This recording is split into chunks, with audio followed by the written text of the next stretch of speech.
लोगों की जिम्मेदारी बनती है, अपने अपने गांव को स्मार्ट गांव होना चाहिए। लेकिन इसके लिए पैसे कितने निकलते हैं पता है? तुम आज की डेट में किसी भिखारी से पूछना है कि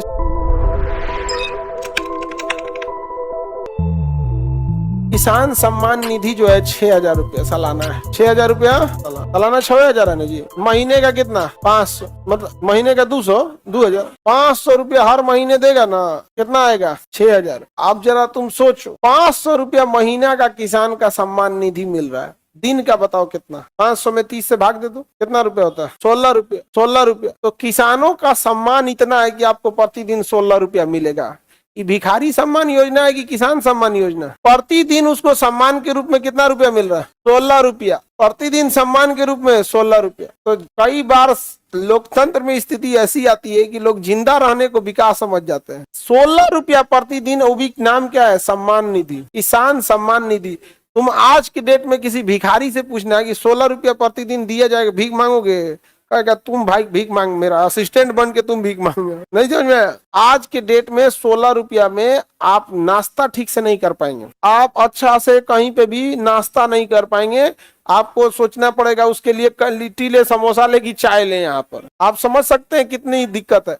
लेकिन इसके लिए पैसे कितने निकलते हैं पता है? ऊपर से 70,000 करोड़। वहां से क्या निकलेगा? 70,000 करोड़। आप बताओ, इस 70,000 करोड़ से कोई फास्फोरस की फैक्ट्री डाल दे, वो डीएपी जो खेत में डाल रहा है 1,800 रुपया बोरा खरीद के, 1,600 रुपया बोरा खरीद के, यूरिया का कारखाना डाल दे, या फिर उस 70,000 करोड़ हर साल जो निकल रहा है फिक्स कर दे कि इस साल हम यूपी को ध्यान रखेंगे, इस 70,000 करोड़ उत्तर प्रदेश को इस साल देंगे और पूरी नहरों को बसा देंगे, पूरा नहर बना देंगे, उसकी सिंचाई का पैसा बच गया। अगली बार वो 70,000 करोड़ में बिहार और झारखंड दोनों कॉमन हो जाएगा क्योंकि यूपी बड़ा है। एक प्लान करके भाई उसका खर्चा बढ़ा दीजिएगा। तो ये तो एक हो गया वही वाला तरीका कि हम धीरे धीरे घिसते रहेंगे। यहाँ पर नहीं समझ आ गया? हम तुम लोगों से खूब फीस ले लें और कहें कि रुको तुम लोग को हम ना खूब बढ़िया भोजन करा देते हैं, तो बताओ ये तुम्हें बेवकूफ बना रहे हैं कि नहीं बना रहे हैं? लेकिन तुम लोग तो पढ़ा लिखा है, भाप जाएगा, अरे बाप हो बाप। लेकिन किसान बेचारा नहीं भाप पाते। क्या कीजिएगा किसान लोग के लिए? आप लोग कुछ कीजिएगा आगे बढ़ के। समझ में आ गया? अखंड भारत की जब सेना बनेगी आप लोग को बुलाया जाएगा। समझ में आ गया कि नहीं आ गया? और आप ही लोग बदलिएगा। समझ में आया? लोगों को लगता है हम कम फीस में पढ़ाते हैं, सेना तैयार कर रहे हैं। और इस सबको जब राष्ट्र निर्माण होगा तो एक बार आप आइएगा यहाँ पे। समझ में आ गया? वो आजाद हिंद फौज नहीं, अखंड भारत की फौज होगी। वो अलग अलग थी और सबका अपने अपने जगह से काम है। और तुम लोग को, बाकी सब लोग को लगता है हम सस्ता में पढ़ा रहे हैं। अरे बाबू बड़ी दूर तक सोच के रखे हैं। समझ रहे हैं कि नहीं? आप लोग हर गाँव तक, आज हर गाँव तक अगर हम कुछ कहें कि ये बात पहुंचाना है तो आप पहुंचा सकते हैं ठीक से, कि ये वार्ड तक पहुंच सकता है, बिल्कुल पहुंच सकता है।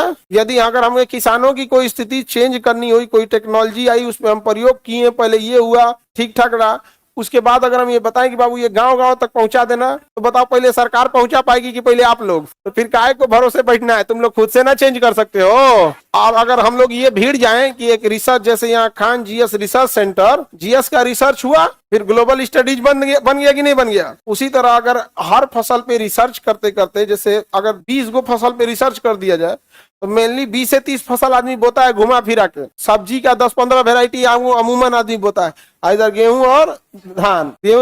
धान की सबसे बड़ी समस्या ऊपरा से पीला हो जाता है। पेड़ में ऊपरा से क्या हो जाएगा? पीला हो जाएगा। नहीं हो जाता है? कौन सा टिड्डी उसको मारता है, कौन नहीं मारता है? समझ में आएगी नहीं आ गया यहाँ पे? तो इस सब में चेंजिंग ज्यादा जरूरी है, पैसा खर्च करके। समझे? जैसे टिड्डियां जो आते हैं उनमें चेंज, उनका ना डीएनए चेंज करके ऐसा डीएनए बनाए कि वो केवल नर को जन्म दे, मादा को जन्म न दे। अगर टिड्डियों में एक ऐसा टिड्डी बनाया जाए जो केवल किसे जन्म दे सके? नर को, मादा को न दे सके। आने वाले 10 साल में केवल नर बचेंगे सब, क्योंकि टिड्डियों का जीवन काल बड़ा छोटा होता